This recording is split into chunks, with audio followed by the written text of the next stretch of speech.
सार बचन भारती के वचन नंबर 250 की असलियत और शरह। यह वचन स्वामी जी महाराज ने हुजूर महाराज से लाला सुदर्शन सिंह सेठ की चिट्ठी के जवाब में लिखवाया था और यही सार बचन भारती का वचन नंबर 250 है कि जिसको पूरे सद्गुरु मिले और वह उनकी सेवा और सत्संग और प्रीत और प्रतीत भी करता है, पर इस अरसे में पूरे सद्गुरु गुप्त हो गए और इसका काम अभी पूरा नहीं हुआ, यानी कुछ अंतर में नहीं खुला, तो जो इसको चाहा है कि मेरा काम पूरा होवे, तो जो सद्गुरु के बनाए हुए सद्गुरु मिलें तो उनमें वैसे ही प्रीत और प्रतीत और उनकी सेवा और सत्संग करे और सद्गुरु पहले में उन्हीं को मौजूद समझे, क्योंकि शब्द स्वरूप करके संत सद्गुरु और संत एक ही हैं, दो नहीं हैं, और देह स्वरूप करके दो दिखलाई देते हैं।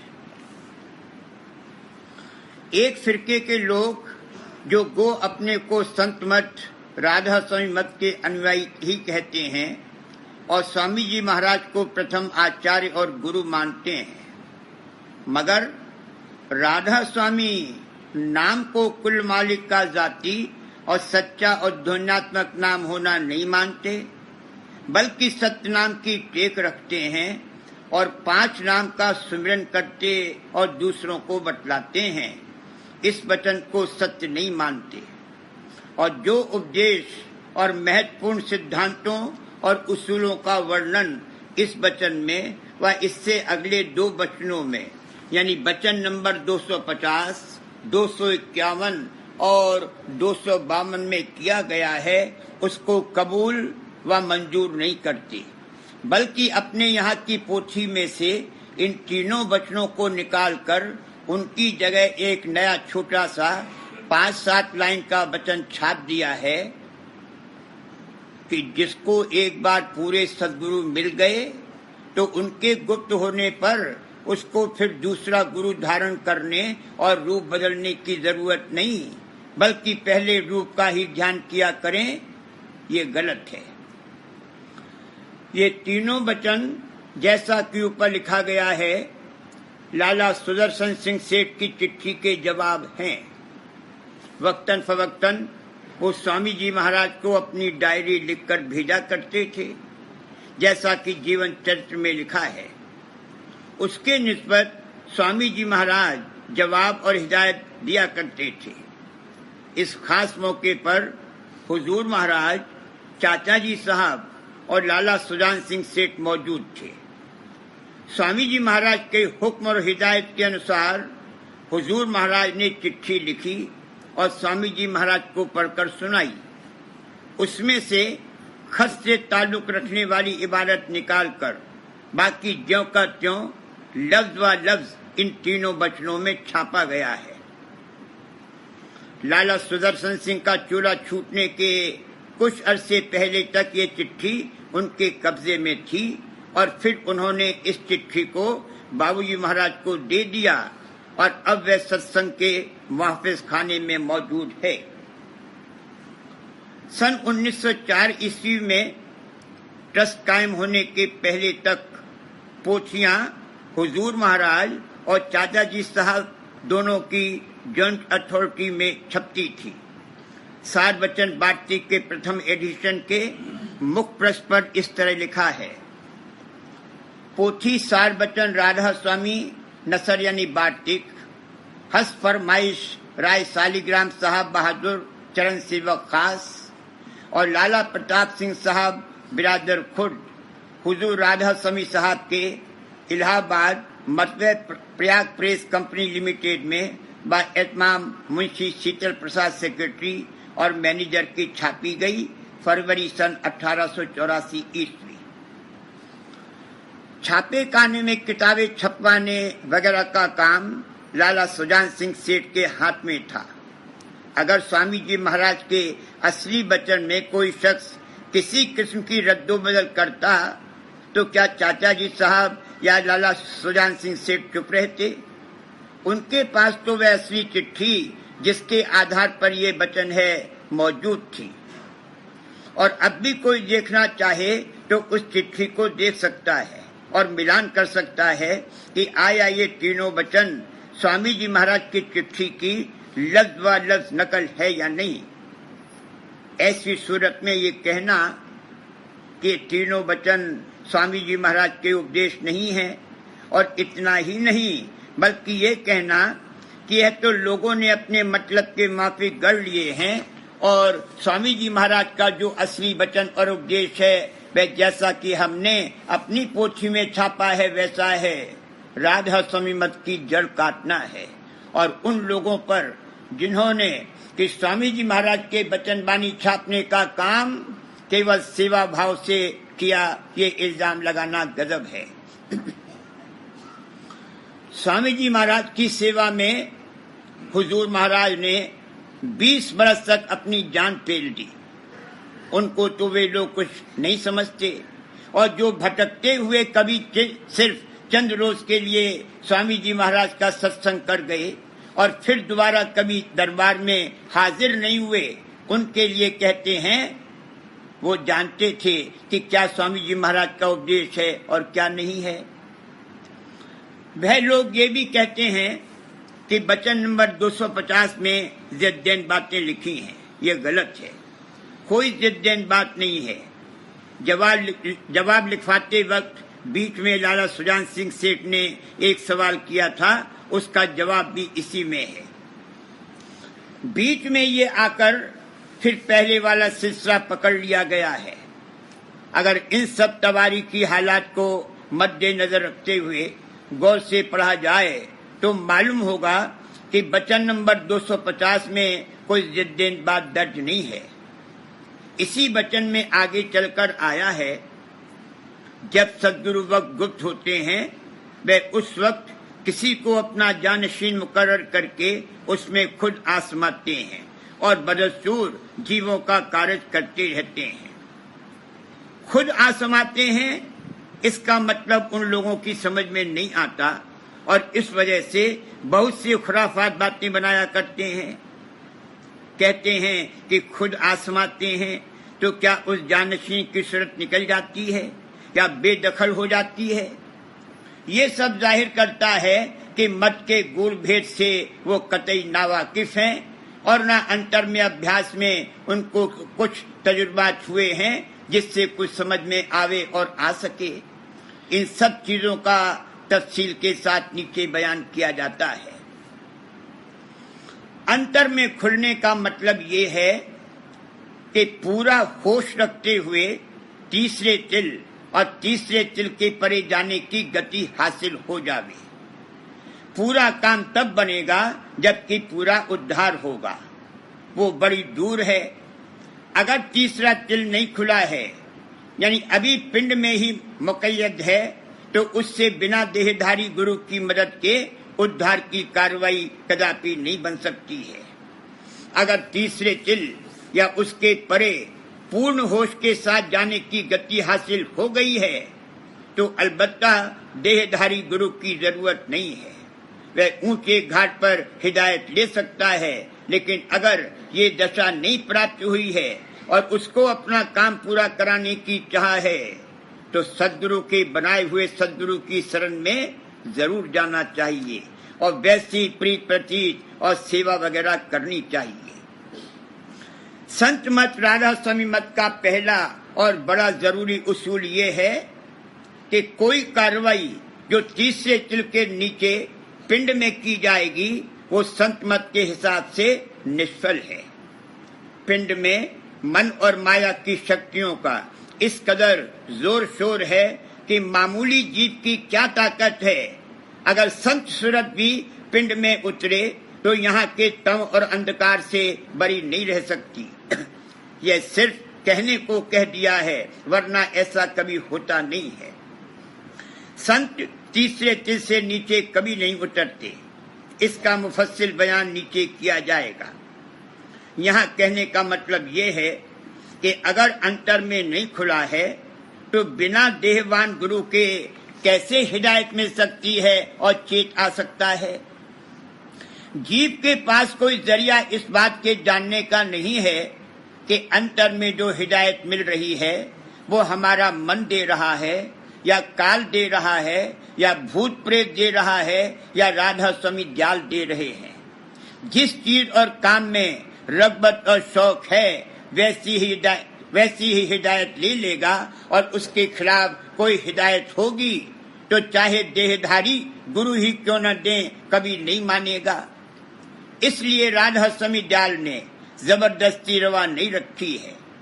जबरदस्ती से कोई मतलब नहीं निकलेगा। राधा स्वामी दयाल को मंजूर ये है कि इसका स्वभाव बदले, और जैसे प्यासा पानी और भूखा खाना मांगता है उस तरह से ये उस दात को मांगे जो राधा स्वामी दयाल देते हैं।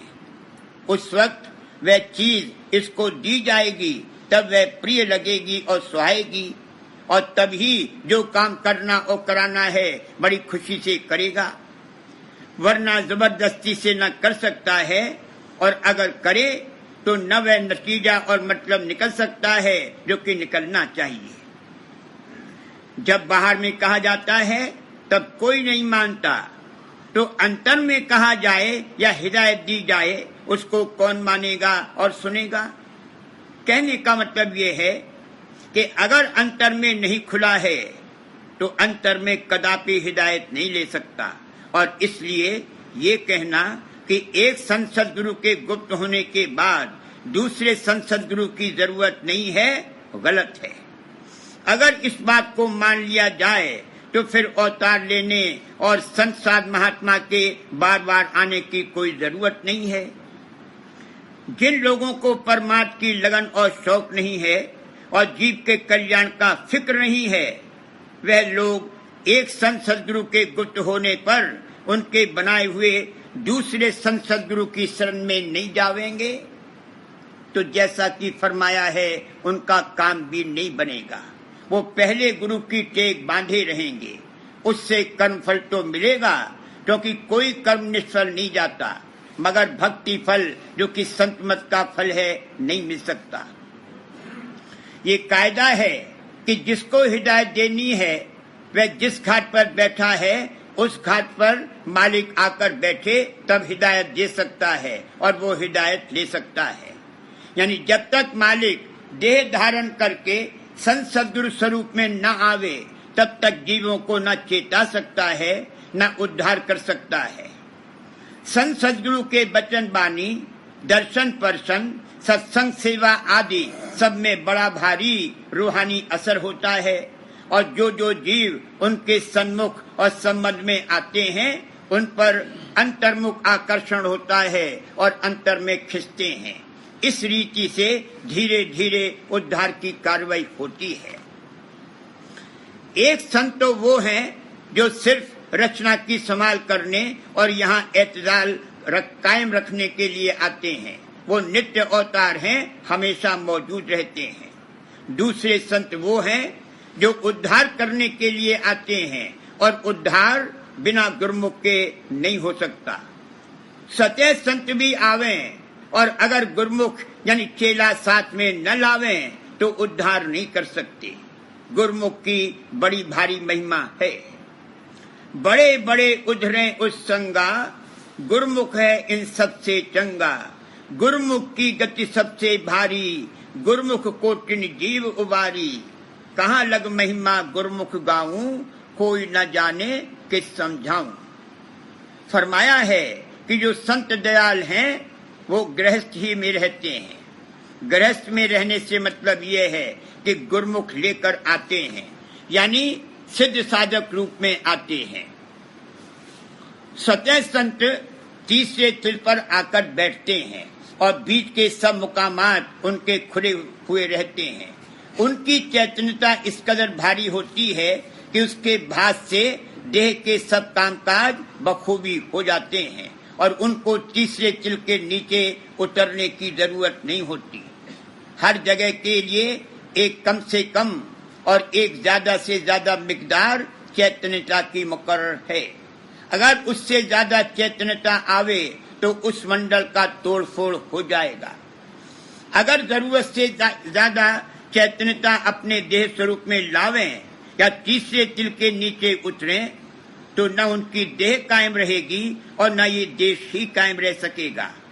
इसी तरह संतों को वो ऊपर के सब मुकामात में और सबसे ऊंचे धाम में आने जाने की ताकत होती है और वे अक्सर सैर किया करते हैं, लेकिन अगर ऊंचे के मुकामात में बहुत ज्यादा आया जाया करें या ज्यादातर वहीं रहा करें और तीसरे तिल के स्थान पर कम ठहरें, तो भी उनकी देह टूट जाएगी, कायम नहीं रह सकेगी। देह में रहने के लिए ये बहुत जरूरी है कि उनकी सूरत की बैठक तीसरे तिल पर रहे। जीवों का उद्धार करने के लिए तीसरे तिल पर आकर बैठना बड़ा लाजमी और जरूरी है।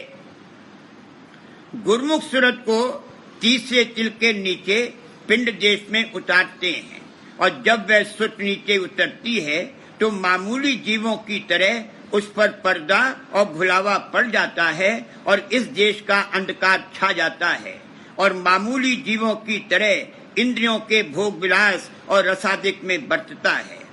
मगर उसमें और मामूली जीवों में ये फर्क होता है कि वो जरा से इशारे में सैन और बैन में चेतता है और एक क्षण में सबको पटक देता है, जो कि मामूली जीवों के लिए निहायत कठिन बल्कि करीब करीब नामुमकिन है। गुरुमुख के लिए सिर्फ एक मर्तबा संत सद्गुरु के दर्शन काफी हैं। एक मर्तबा के दर्शन करने में ही उसमें प्रीति जाग जाती है। अगर पूर्ण अंग में गुरुमुख नहीं है तो जितने अंग में गुरुमुख है उसी कदर ये अवस्था होगी। अगर बिल्कुल ही गुरुमुख अंग नहीं है तो वो समझाने बुझाने से भी नहीं मानेगा। अगर मानना होगा तो प्रथम बार सन्मुख आते ही मान जाएगा। और प्रेम उसी का नाम है कि प्रथम बार सन्मुख आते ही और दर्शन करते ही प्रीत जाग जाए। अगर प्रथम दर्शन में प्रीत नहीं जागी तो प्रेम भी नहीं है। लव एट फर्स्ट साइट इसलिए कहा है कि गुरु भी दुर्लभ चेला दुर्लभ, कहीं मौज से मेल मिला।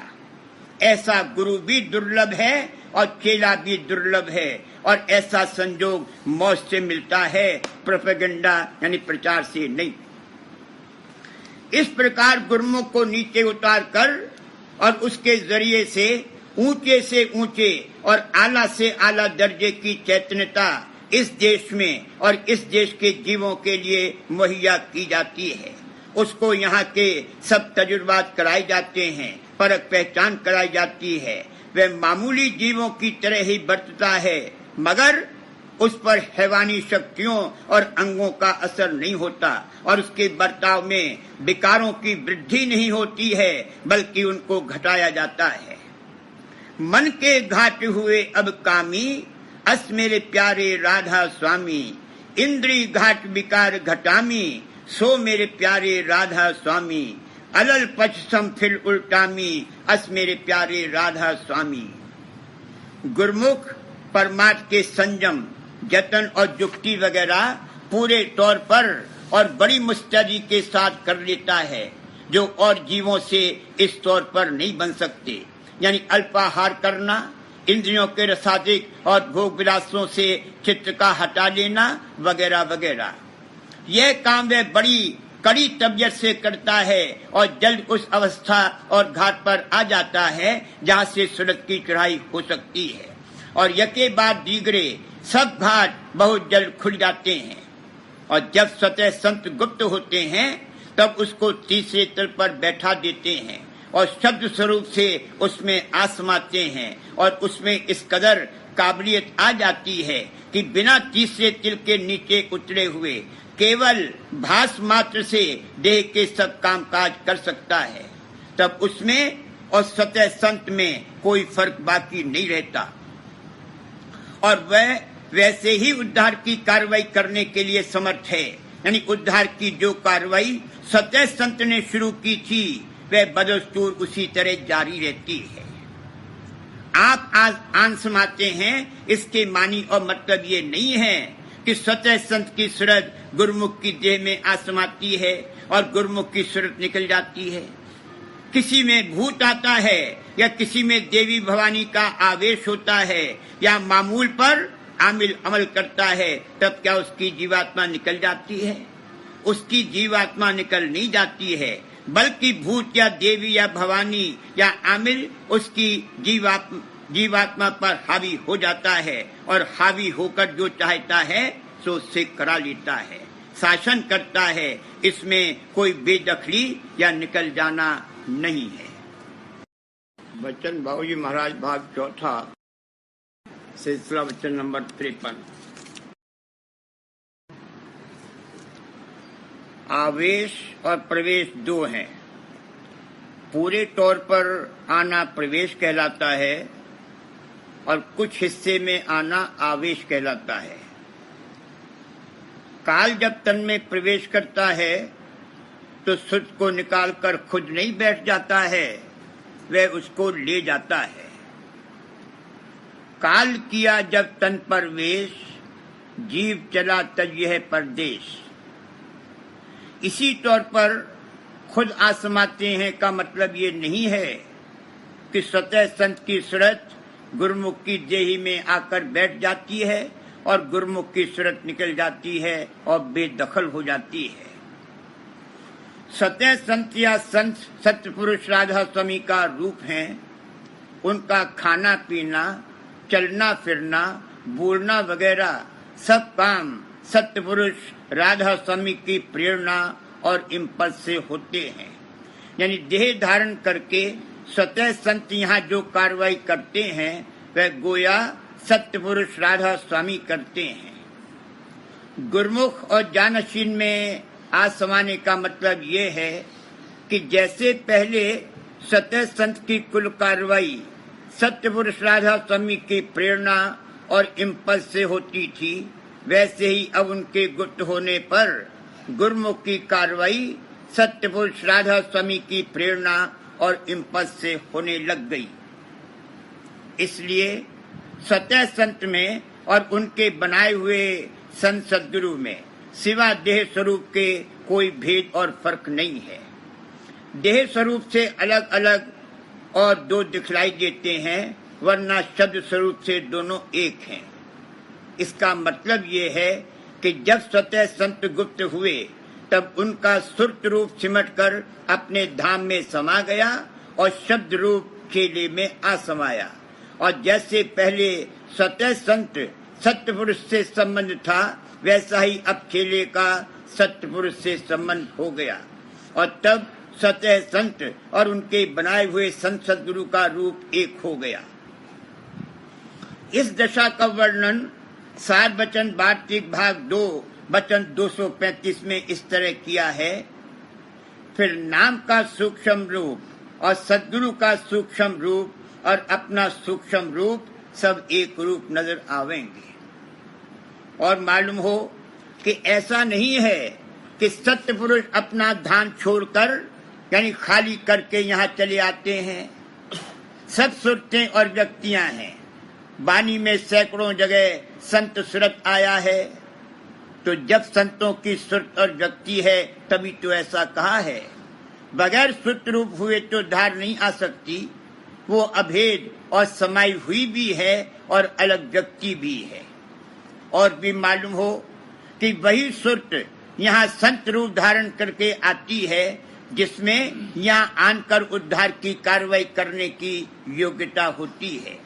वहाँ अंश हैं, वंश हैं, हंस हैं और स्वांग यानी स्वाअंग हैं। स्वाअंग सुरतों में से संत रूप धारण करके आती है। और गुरुमुख एक ही होता है।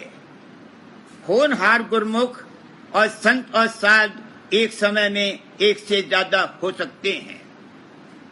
जैसे हुजूर महाराज, महाराज साहब और बुआ जी साहिबा सब एक ही समय में स्वामी जी महाराज के सामने इस पृथ्वी मंडल पर मौजूद थे, मगर खुला गुरुमुख और संत एक वक्त में एक ही होगा। संत अपना जाथा लेकर आते हैं, वैसे ही काल भी अपना जाथा लेकर आता है। यानी ऐसे जीव जो उसके कहने में चलते हैं उनको साथ लाते हैं।